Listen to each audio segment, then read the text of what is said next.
not GG in the future.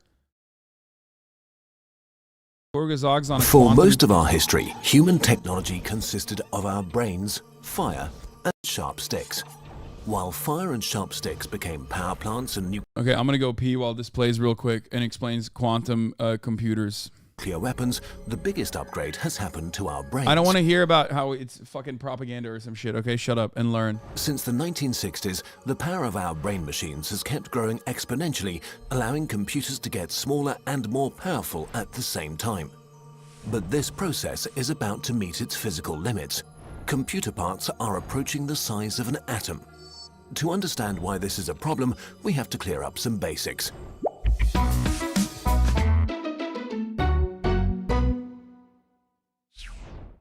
A computer is made up of very simple components doing very simple things, representing data, the means of processing it, and control mechanisms. Computer chips contain modules, which contain logic gates, which contain transistors. A transistor is the simplest form of a data processor in computers, basically a switch that can either block or open the way for information coming through. This information is made up of bits, which can be set to either 0 or 1. Combinations of several bits are used to represent more complex information. Transistors are combined to create logic gates, which still do very simple stuff. For example, an AND gate sends an output of 1 if all of its inputs are 1, and an output of 0 otherwise. Combinations of logic gates finally form meaningful modules, say for adding two numbers. Once you can add, you can also multiply, and once you can multiply, you can basically do anything. Since all basic operations are literally simpler than first-grade math, you can imagine a computer as a group of 7-year-olds answering really basic math questions. A large enough bunch of them could compute anything from astrophysics to Zelda. However, with parts getting tinier and tinier, quantum physics are making things tricky. In a nutshell, a transistor is just an electric switch. Electricity is electrons moving from one place to another, so a switch is a passage that can block electrons from moving in one direction. Today, a typical scale for transistors is 14 nanometers, which is about 8 times less than the HIV virus's diameter and 500 times smaller than a red blood cell's. As transistors are shrinking to the size of only a few atoms, electrons may just transfer themselves to the other side of a blocked passage via a process called quantum tunneling. In the quantum realm, physics works quite differently from the predictable ways we're used to, and traditional computers just stop making sense. We are approaching a real physical barrier for our technological progress. To solve this problem, scientists are trying to use these unusual quantum properties to their advantage by building quantum computers. In normal computers, bits are the smallest units of information. Quantum computers use qubits, which can also be set to one of two values. A qubit can be any two-level quantum system, such as a spin in a magnetic field or a single photon. 0 and 1 are this system's possible states, like the photon's horizontal or vertical polarization. In the quantum world, the qubit doesn't have to be in just one of those, it can be in any proportions of both states at once.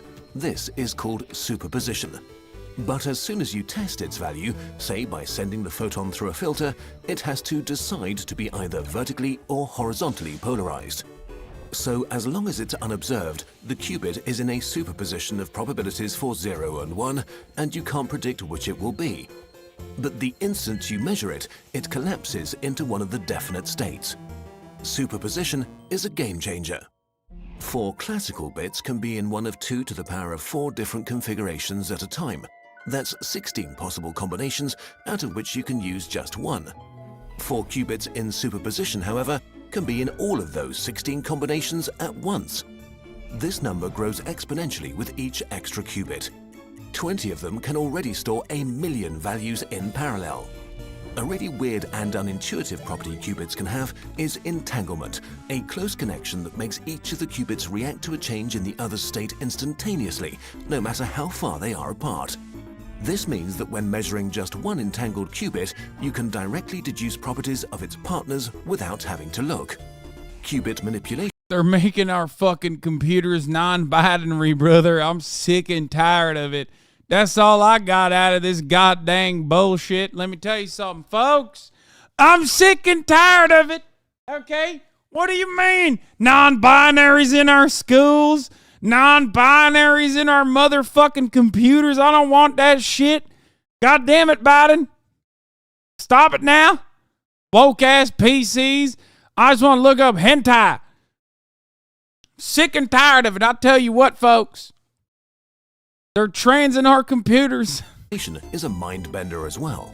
A normal logic gate gets a simple set of inputs and produces one definite output. A quantum gate manipulates an input of superpositions, rotates probabilities, and produces another superposition as its output. So a quantum computer sets up some qubits, applies quantum gates to entangle them and manipulate probabilities, and finally measures the outcome, collapsing superpositions to an actual sequence of zeros and ones. What this means is that you get the entire lot of calculations that are possible with your setup all done at the same time. Ultimately, you can only measure one of the results, and it will only probably be the one you want, so you may have to double check and try again. But by cleverly exploiting superposition and entanglement, this can be exponentially more efficient than would ever be possible on a normal computer. So while quantum computers will probably not replace our home computers, in some areas they are vastly superior. One of them is database searching. To find something in a database, a normal computer may have to test every single one of its entries. Quantum algorithms need only the square root of that time, which for large databases is a huge difference. The most famous use of quantum computers is ruining IT security. Right now, your browsing, email and banking data is being kept secure by an encryption system in which you give everyone a public key to encode messages only you can decode. The problem is that this public key can actually be used to calculate your secret private key. Luckily, doing the necessary math on any normal computer would literally take years of trial and error. But a quantum computer with exponential speedup could do it in a breeze. Another really exciting new use is simulations. Simulations of the quantum world are very intense on resources, and even for bigger structures such as molecules, they often lack accuracy. So why not simulate quantum physics with actual quantum physics? Quantum simulations could provide new insights on proteins that might revolutionize medicine. Right now, we don't know if quantum computers will be just a very specialized tool or a big revolution for humanity. We have no idea where the limits of technology are, and there's only one way to find out. This video is supported by the Australian. The smaller you go, the more physics has to rely on probability instead of definitive answers. The weirdest part is that small things do everything until it's measured, and then we'll come with a definitive answer. It's weird as fuck.